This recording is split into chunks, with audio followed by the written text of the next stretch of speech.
होगी, मतलब जो ऊपर कैंडल हमने डिस्कस की है जस्ट इसकी अपोजिट सिचुएशन, जहां पे बॉडी पार्ट कम है as compared to the wick part, क्योंकि टोटल रेंज यहाँ पे देखिए, टोटल आप रेंज देखेंगे यहाँ से लेके यहाँ तक की है, इस टोटल रेंज के अंदर में जो बॉडी पार्ट है वो 50% से कम है। इन सभी केसेस में यही चीज है, बॉडी पार्ट आपकी बार बहुत कम है। ऊपर वाले केसेस के अंदर में बॉडी पार्ट बहुत ज्यादा था, लेकिन इन सभी केसेस के अंदर में बॉडी पार्ट रेंज के कंपैरेटिवली कम है। और अगर ऐसा है तो उस कैंडल को हम बोलते हैं बेस कैंडल। ये है आपके सामने बेस कैंडल का फॉर्मूला। और अगर सिंपल भाषा में समझना चाहें तो फिर बिल्कुल जो ऊपर हमने थ्योरी समझी है वैसे ही समझ लीजिए कि यहाँ पे बॉडी पार्ट इन दोनों विक के कंपैरेटिवली कम है। ऊपर तो ज्यादा था लेकिन यहाँ पे कम है। आप इन दोनों विक को कंबाइन कीजिए, इस बॉडी पार्ट से ज्यादा निकलेंगे, मतलब बॉडी पार्ट कम हुआ ना। यहाँ पे भी देखिए बॉडी पार्ट इन विक के कंपैरेटिवली कम है। यहाँ देखिए बॉडी पार्ट बिल्कुल इतना सा, लेकिन विक को देखेंगे आप अपर एंड लोअर विक को, सिर्फ अपर विक ही इतनी बड़ी है, यहाँ पे लोअर विक ही इतनी बड़ी है, जबकि बॉडी पार्ट तो बहुत कम है। और इस कैंडल के अंदर में तो आप देखेंगे कि बॉडी पार्ट सिर्फ नाम का ही है, जो कुछ है ना वो विक पार्ट ही है, यहां से लेके यहां और फिर यहां से लेके यहां। जब भी बॉडी पार्ट विक पार्ट के कंपैरेटिवली कम है तो उस कैंडल को बोला जाता है बेस कैंडल। और बेस कैंडल कब बनती है? जब वहां पे बायर और सेलर के बीच में कोई ज्यादा डिफरेंस नहीं है, मतलब बायर और सेलर दोनों ऑलमोस्ट इक्वल है, मतलब demand and supply almost balance है वहां पे। बस एक छोटा सा डिफरेंस रहेगा, छोटा सा डिफरेंस कैसे, उसको थोड़ा सा हम समझने की कोशिश करते हैं। यहां पे हो सकता है कि बायर जो है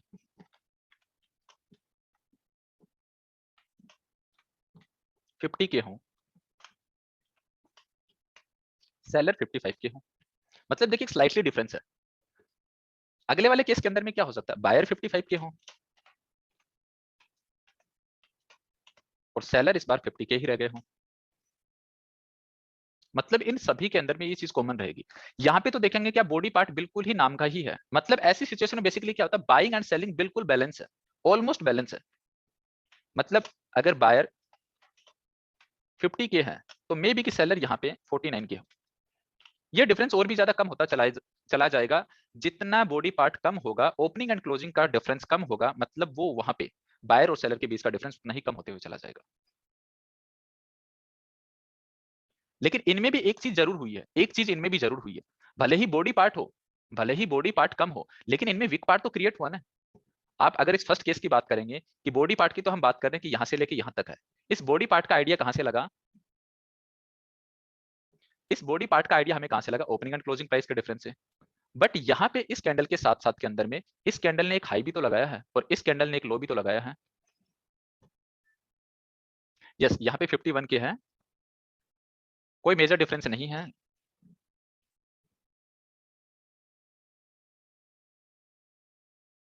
कैंडल लो लगा के वापस रिवर्स होती है और अल्टीमेटली उसी रेंज के आसपास में आके क्लोज हो जाती है, तो मतलब बायर फिर से वापस आ गए।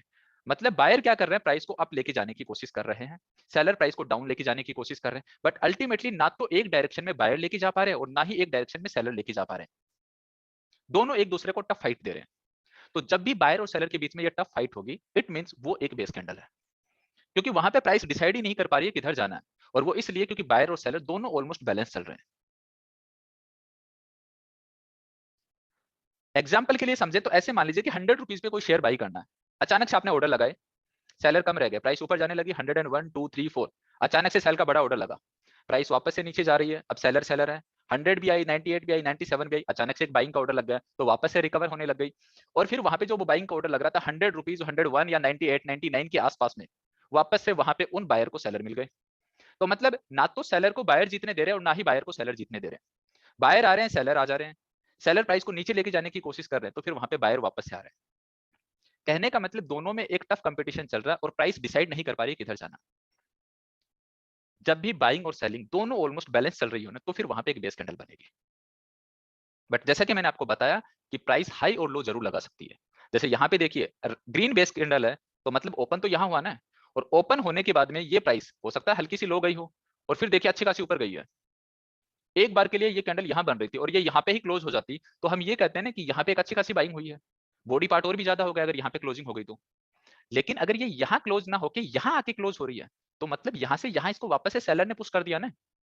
तो यही तो फाइट है बायर और सेलर की। बायर ने कोशिश की प्राइस को अप लेके जाए, बट सेलर आ गए, उन्होंने प्राइस को डाउन साइड में पुश कर दिया। ज्यादा डाउन साइड में वो पुश नहीं कर पाए क्योंकि बायर अभी भी एक्टिव है। तो बस इस फाइट की वजह से ये बेस कैंडल बनती है। देखिए एज पर रूल जो अभी हम डिस्कस करके आए उसके अकॉर्डिंगली तो एक्साइटिंग कैंडल हुई, जो अभी हमने पढ़ा है अभी तक उसके अकॉर्डिंगली तो ये एक्साइटिंग कैंडल है, क्योंकि इसका बॉडी पार्ट वीक पार्ट के कंपैरेटिवली ज्यादा है। तो उस डेफिनेशन से तो ये बिल्कुल एक्साइटिंग कैंडल है, ग्रीन एक्साइटिंग कैंडल। बट देखिए हम साथ साथ में ये भी तो डिस्कस कर रहे हैं कि एक्साइटिंग कैंडल का मतलब क्या होता है। जब ओपनिंग एंड क्लोजिंग प्राइस के अंदर में एक अच्छा खासा डिफरेंस हो, एक अच्छा खासा डिफरेंस क्रिएट हुआ है। अगर ओपनिंग एंड क्लोजिंग प्राइस के अंदर में एक अच्छा डिफरेंस है, पॉजिटिव डिफरेंस, तो ही एक्साइटिंग कैंडल है। अगर कुछ अचीवमेंट ही नहीं है, कुछ अचीवमेंट ही नहीं है। अब इसी के अंदर में आप ये देखें कि अगर मैं हल्का सा कुछ इस टाइप से कर दूं इसको, अब ये हो गई ना बेस कैंडल, बट स्टिल क्या ओपनिंग एंड क्लोजिंग में कोई डिफरेंस हुआ? मतलब जो अभी हमें चार्ट पे पहले दिख रही थी और जो अभी आपको दिख रही है लाइन ड्रॉ करने के बाद में, पहले एक्साइटिंग कैंडल थी और अभी आपको बेस कैंडल लग रही है। बट दोनों केसेस के अंदर में ओपनिंग एंड क्लोजिंग प्राइस तो वही है, वो चेंज नहीं हुई है। सो गाइज यहां से हमें ये सीखने को मिल रहा है कि ओपनिंग एंड क्लोजिंग प्राइस के अंदर में कोई एक डिफरेंस तो हुआ हो, कुछ अचीवमेंट तो हो कैंडल के अंदर में। ओपनिंग एंड क्लोजिंग प्राइस के अंदर में कुछ अचीवमेंट हो, प्राइस ने कुछ तो मूव दी हो। अगर कोई प्राइस 100 रुपीज पे और 100 से 101 हो गई, और हाई और लो की बात करें तो बस 5-5 पैसे ऊपर नीचे उनका हाई और लो है, तो उसको हम क्या करेंगे एक्साइटिंग कैंडल बोल के। कुछ अचीवमेंट ही नहीं हुआ अभी तक हमारे पास में, प्राइस को ज्यादा ऊपर गई नहीं है।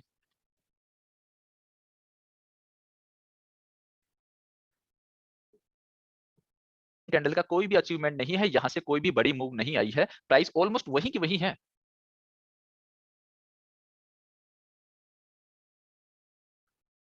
प्राइस अगर अभी भी वही की वही है, इसका मतलब ये कि कोई अचीवमेंट नहीं है, तो उसको अभी भी आप बेस कैंडल ही मान सकते हैं। उसको आप अभी भी बेस कैंडल मान सकते हैं। देखिए कुछ लोग कंफ्यूज हो रहे होंगे, बट ये चीजें साथ साथ में मैं इसलिए तो क्लियर करते हुए चल रहा हूं। अभी मैं सिर्फ इतनी सी बात बोल के खत्म कर देता कि ये है बेस कैंडल और ये है एक्साइटिंग कैंडल। नहीं, प्रैक्टिकली इस पॉइंट को आज ही समझना जरूरी है कि यहाँ पे जब कैंडल के अंदर में ओपनिंग एंड क्लोजिंग प्राइस के अंदर में कोई एक अच्छा पॉजिटिव डिफरेंस नहीं आया है, तो फिर हम उसको कैसे बोलते हैं कि वो एक बहुत बड़ी एक्साइटिंग कैंडल है। कि बस हमारा जो रूल, जो हमने डेफिनेशन पढ़ी है, जो फॉर्मूला है वो सजेस्ट कर रहा है, बस उस वजह से हम उसे एक्साइटिंग कैंडल बोले। कुछ तो मोमेंट होना चाहिए ना। यहाँ पे आप इन दोनों को देखेंगे कि ये कैंडल देख लीजिए, चाहे दोनों ये कैंडल देख लीजिए, ये दोनों candle according to the rule, according to the formula, दोनों एक्साइटिंग कैंडल हैं। बट कोई मेजर डिफरेंस नहीं है प्राइस के अंदर में।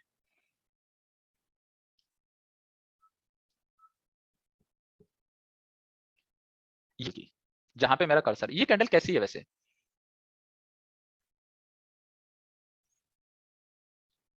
यस, देखिए मिक्स आंसर आ रहे हैं। कुछ लोग बोल रहे हैं बेस कैंडल है, कुछ लोग बोल रहे हैं एक्साइटिंग कैंडल है। क्यों? क्योंकि ये एक कंफ्यूजन वाली सिचुएशन है। यहाँ पे आपको लग रहा होगा कि बॉडी पार्ट मे बी कि 51% हो, और जो लोग इसे बेस कैंडल बोल रहे हैं उन लोगों को ये लग रहा होगा कि बॉडी पार्ट 50% से कम हो, 49% हो। क्योंकि ऐसी सिचुएशन हो सकती है ना जहां पे बिल्कुल देखने में भी बहुत गौर से देखें तो ऐसा लगे कि बॉडी पार्ट और अपर एंड डाउन साइड का दोनों वीक पार्ट दोनों ऑलमोस्ट इक्वल लग रहे हैं हमें। ऐसे केसेस हो सकते हैं, जैसे इस कैंडल में भी ऐसा ही लगेगा कि इस कैंडल के अंदर में आप देखेंगे तो आपको लगेगा कि यहाँ पे बॉडी पार्ट भी अच्छा खासा लग रहा है, लेकिन दोनों वीक को कंबाइन करेंगे तो ये भी ऑलमोस्ट इतनी हो जाएंगी। मतलब कुछ लोग ये सोचेंगे कि 51% या फिर उससे ज्यादा है बॉडी पार्ट, कुछ लोग ये सोचेंगे कि 50% से कम है। तो बस ऐसी सिचुएशन के अंदर में कोई कंफ्यूजन ना हो, इसलिए हम ये देखते हैं कि क्या प्राइस के अंदर में कोई मेजर अपमूव आई है या नहीं आई है। एंड डोंट वरी, इस चीज से आप कंफ्यूज नहीं होंगे, क्योंकि ये जो बेस कैंडल है ना, इन बेस कैंडल के आगे का जो एक्शन होगा ना वो डिसाइड करेगा कि हमारा एक्शन क्या होना है।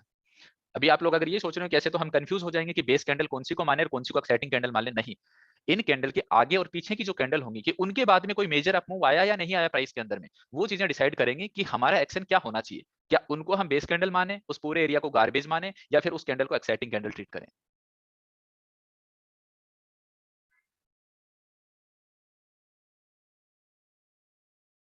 इस कैंडल को कैसे रीड करूं?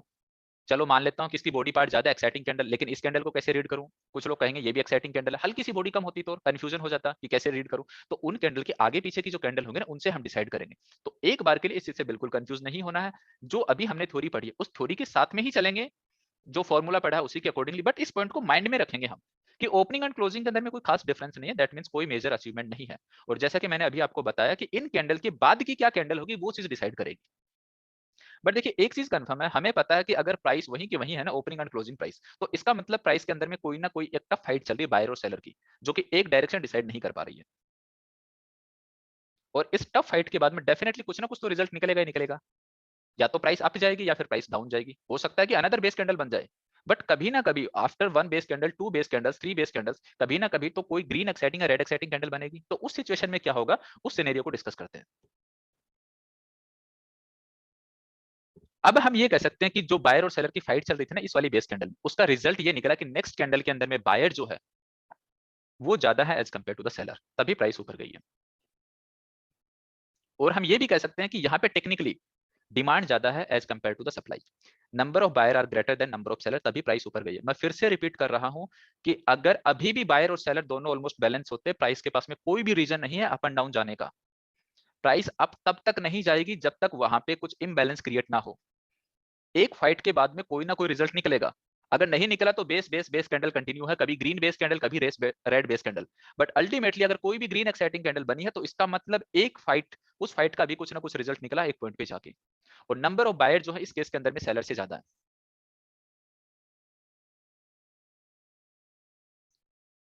और अभी अभी हमने डिस्कस किया है कि जब भी अभी कभी भी कोई भी ऐसी ग्रीन एक्साइटिंग कैंडल बनती है, नंबर ऑफ बायर ज्यादा है, तो इसका मतलब अभी भी वहां पे पेंडिंग ऑर्डर है। हो सकता है कि 1 लाख की बाइंग आई हो लेकिन 50,000 ही सेलर मिले हो, तभी तो प्राइस ऊपर गई है। अगर 1 लाख की बाइंग के आगे 1 लाख ही सेलर मिल जाते तो अनदर बेस कैंडल बन जाती। हो सकता है बिल्कुल डोजी कैंडल बन जाती कि ओपनिंग भी वही क्लोजिंग भी वही। 1 लाख के आगे 95,000 सेलर मिल जाते तो एक हल्की सी ग्रीन बेस कैंडल बन जाती। 1 लाख के आगे 1,05,000 सेलर मिल जाते तो एक हल्की सी रेड बेस कैंडल बन जाती। बट बाइंग के कंपैरेटिवली सेलर काफी कम रह गए और बाइंग अग्रेसिवली हुई, तब जाके ग्रीन एक्साइटिंग कैंडल फॉर्म हुई है। और ये एक बिल्कुल प्रूवन है कि जब भी कोई भी ग्रीन एक्साइटिंग कैंडल फॉर्म हुई है जिस ओरिजन से, वहां पे पेंडिंग ऑर्डर है, वहां पे पेंडिंग ऑर्डर है। तो मतलब वो पेंडिंग ऑर्डर कहां है, इस वाली बेस कैंडल में, क्योंकि फाइट यहीं चल रही थी, उस फाइट के बाद ही तो रिजल्ट निकला ना। यस आकाश, मैं फिर से एक्सप्लेन कर रहा हूँ, ध्यान से सुनिए कि ये वाली जो बेस कैंडल है ना, यहाँ पे इस बेस कैंडल में हमें पता है कि बायर और सेलर की फाइट चल रही है, कोई भी डायरेक्शन डिसाइड नहीं हो पा रही है। इसके बाद में अगर दोबारा बेस कैंडल बनी तो मतलब फिर से फाइट कंटिन्यू है। और इसी कैंडल के बाद में अगर ग्रीन एक्साइटिंग कैंडल बनी है तो मतलब यहाँ पे बायर विन विन सिचुएशन में है, प्राइस को अप लेके गए हैं। और प्राइस अप सिर्फ और सिर्फ तभी जाएगी जब वहां पे सेलर कम पड़ गए, मतलब पेंडिंग ऑर्डर रह गए। बिना पेंडिंग ऑर्डर के प्राइस अप जाएगी नहीं, पॉसिबल ही नहीं है। पूरा दिमाग पे जोर डाल के किसी भी तरह से सोचने समझने की कोशिश कर लीजिए कि किसी भी तरह से प्राइस अप जा ही नहीं सकती अगर वहां पे पेंडिंग ऑर्डर नहीं है तो। क्योंकि अगर डिमांड जितनी डाली गई है, सप्लाई उतनी मिल गई है, फुलफिल हो गई है, तो कोई भी रीजन नहीं है प्राइस के अप एंड डाउन जाने का। प्राइस अप एंड डाउन सिर्फ और सिर्फ तभी जाएगी जब कोई ना कोई इम्बैलेंस होगा। बायर ज्यादा रह गए, सेलर कम रह गए, मतलब अभी भी बाइंग के पेंडिंग ऑर्डर रह गए, तो ही प्राइस अप गई। आगे डिस्कस करेंगे, दूसरे केस के अंदर में सेलिंग के पेंडिंग ऑर्डर रह जाते तो प्राइस डाउन चली जाती। अब जैसा कि मैंने आपको बताया कि जो पेंडिंग ऑर्डर जो है वो कहां होते हैं, पेंडिंग ऑर्डर जिस एरिया में फाइट चल रही है वहां होंगे, मतलब इस एरिया में।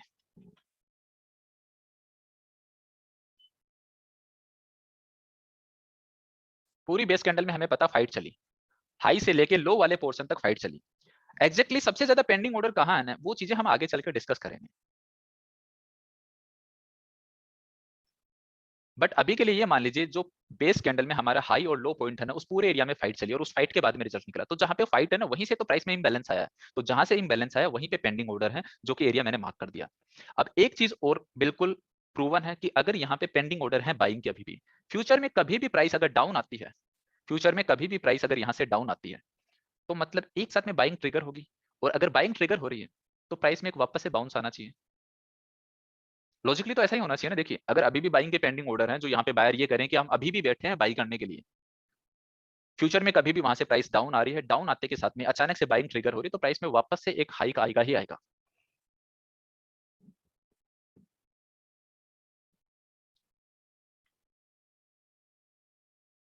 वापस से इस पॉइंट पे डिस्कस करेंगे। रेड कैंडल की सिचुएशन और समझा देता हूं ताकि दोनों एक साथ में समझ सके हम। अगर ऐसी कोई कैंडल हमारे पास में फॉर्म हो रही है तो उसका मतलब अभी भी सेल के ऑर्डर पेंडिंग है। ग्रीन वाली में हमने समझा कि बाई के ऑर्डर पेंडिंग है, और रेड वाली के अंदर में सेल के ऑर्डर वहां पे पेंडिंग है। और इस वाली केस में भी क्या होगा, इस वाली केस के अंदर में भी जब भी प्राइस अगर यहां से ऊपर जाती है तो पॉसिबिलिटीज यही है कि इस एरिया को जैसे हिट करेगी जहां पे हमारे पेंडिंग सेल ऑर्डर है, तो यहां से तो प्राइस नीचे तो आनी ही चाहिए। लॉजिकली तो ऐसा ही होना चाहिए।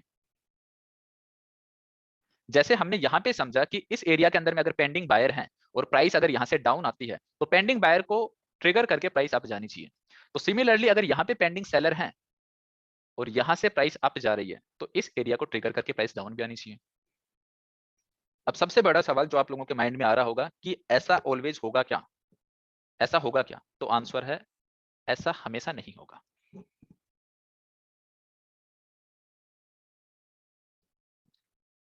मैथमेटिकली तो ये चीज बिल्कुल प्रूवन है कि यहाँ पे जब भी कभी भी वापस से प्राइस इस एरिया में आएगी, बाइंग के पेंडिंग ऑर्डर ट्रिगर होंगे, एग्जीक्यूट होना स्टार्ट होंगे और यहाँ से प्राइस अप जानी चाहिए। बट कब?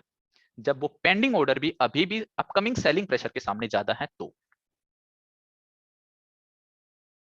वो pending order upcoming selling pressure के सामने अभी भी ज्यादा है, तो ही प्राइस अप जाएगी। और देखिए, और सिंप्लीफाई करता हूं, बिल्कुल सिंप्लीफाई, ये वाला जो केस है ना, इसी को समझते हैं। जो मैंने अभी क्वेश्चन पूछा ना कि क्या हमेशा ऐसा होगा क्या कि जब भी प्राइस उस एरिया के अंदर में आए तो वहां से बाउंस बैक करे, तो उसका आंसर मैंने बोला कि हमेशा नहीं होगा, प्रोबेबिलिटी है। अब वो प्रोबेबिलिटी कितनी ज्यादा है ना, उसको समझने की कोशिश करते हैं।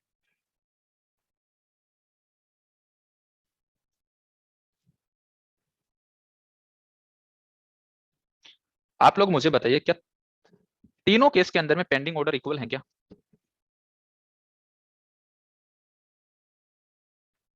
सबसे ज्यादा प्राइस कौन से केस में ऊपर गई है? यस, इसके अंदर में। और थर्ड वाले केस में सबसे ऊपर क्यों गई है? क्योंकि यहां पे डेफिनेटली बड़ा ऑर्डर लगा होगा, बड़ा ऑर्डर लगा और एग्रेसिवली बाइंग होती गई। अगर ऐसा है तो पेंडिंग ऑर्डर सबसे ज्यादा हुए। यस, जितनी बड़ी ग्रीन एक्साइटिंग कैंडल होगी, इसका मतलब ऑर्डर भी उतना ही बड़ा लगा है और उतने ही ज्यादा पेंडिंग ऑर्डर अभी भी वहां पे हैं।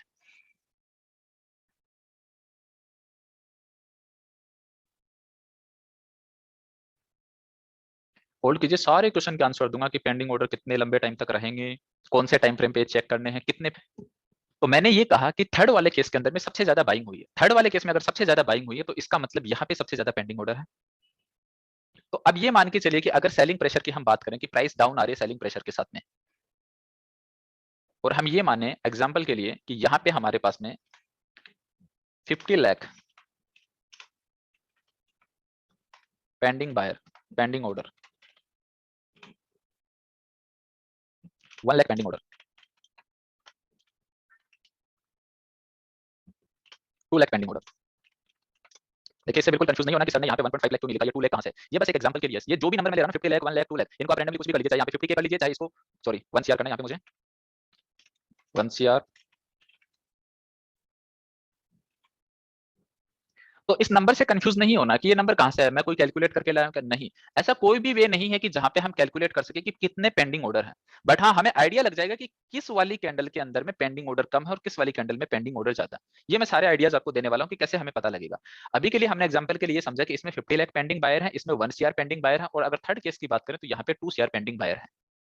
ये नंबर आप कुछ भी ले सकते हैं, चाहे 1000 में ले सकते हैं, चाहे जैसे मैंने सीआर में लिया तो वो भी ले सकते हैं आप। अब यहाँ पे ये मान के चल रहे हैं कि सेलिंग प्रेशर आ रहा है और जो सेलिंग प्रेशर है वो है 1 सीआर का।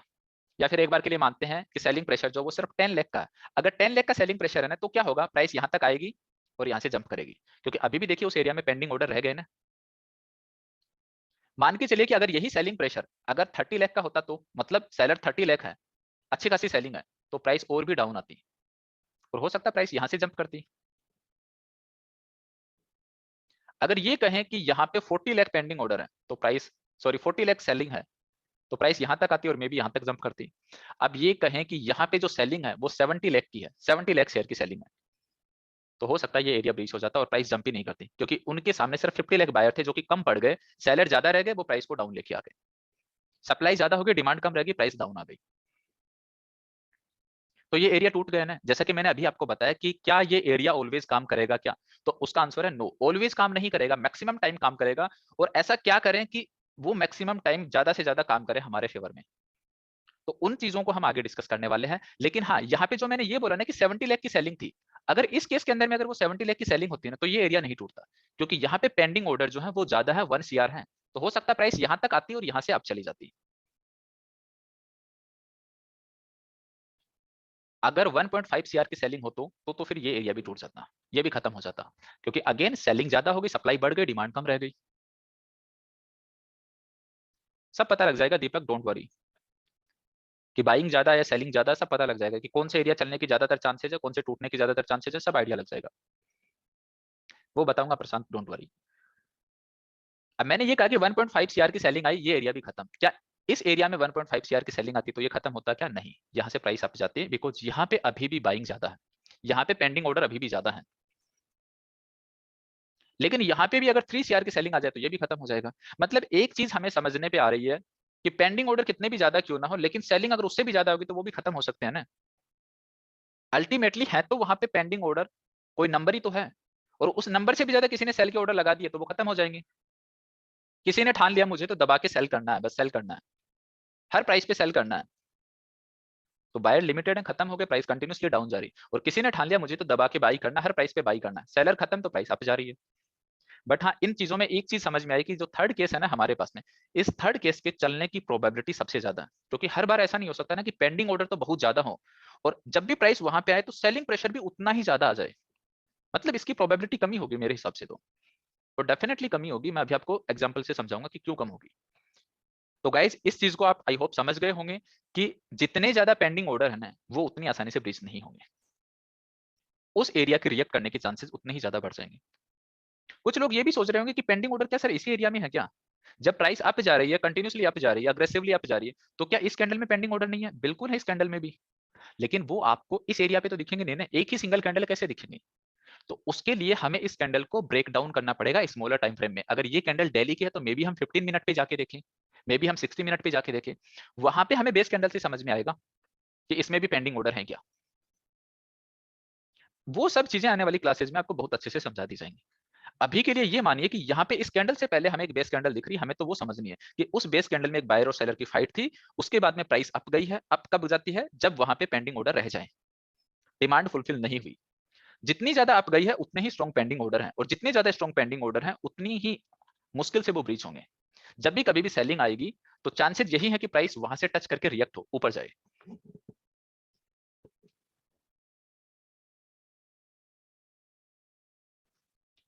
अब एक काम कीजिए, डायरी पेन लीजिए और सबसे इंपॉर्टेंट पॉइंट लिखिए जो आपकी मतलब पूरी journey throughout the journey काम करेगा। सबसे important point, we cannot stop anybody from buying and selling. बिल्कुल एक सिंपल,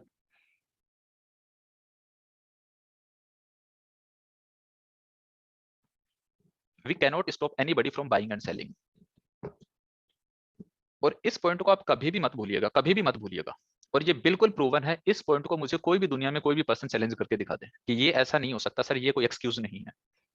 और ये स्टॉक मार्केट में नहीं, ये हर जगह पे है। हम किसी को भी बाइंग और सेलिंग करने से नहीं रोक सकते। अगर मैंने अभी ये ठान लिया कि मुझे सुबह पहले टाटा मोटर के 1 लाख शेयर बाई करने और मेरे पास में पैसा है तो मैं करूंगा ना, मुझे कौन रोकेगा? बस एक चीज हो सकती है ना कि वहां पे जिस रेट पे मुझे बाई करना है 450 पे, वहां पे 1 लाख शेयर ना मिले। मैंने ये कहा कि ठीक है 450 पे तो नहीं मिल रहे ना, 460 पे बाई कर लूंगा, 470 पे बाई कर लूंगा, लेकिन मुझे तो बाई करने हैं। मेरा मन किया, मेरे पास में पैसा था, मुझे बाई करने हैं।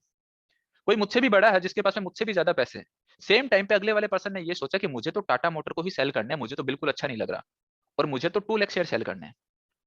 तो क्या होगा? प्राइस कंटिन्यूसली डाउन जाएगी।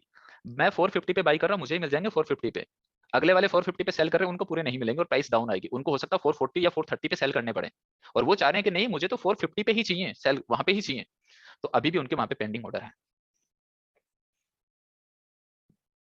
बट इस पॉइंट को कभी भी मत भूलिएगा, कभी भी मत भूलिएगा। हो सकता है कि कुछ टाइम बाद में आपको ये लगे कि ये तो कोई बात नहीं हुई सर, बट आप इस पॉइंट को कभी भी, आपको मैं चैलेंज दे रहा हूं, आप ही क्या कोई भी दुनिया में इस पॉइंट को चैलेंज नहीं कर सकता, मैं खुद नहीं कर सकता आज तक इस पॉइंट को चैलेंज, कि हम किसी को भी कैसे रोक सकते हैं बाइंग और सेलिंग करने से। अगर किसी के पास में पैसा है, मन बना लिया बाइंग करनी है तो करनी है, सेलिंग करनी है तो करनी है। मैंने सुबह मन बना लिया कि मुझे जे एंड के बैंक को ही बाई करना है और जे एंड के बैंक के खूब सारे शेयर बाई करने, जितना पैसा वो जे एंड के बैंक में डालूंगा।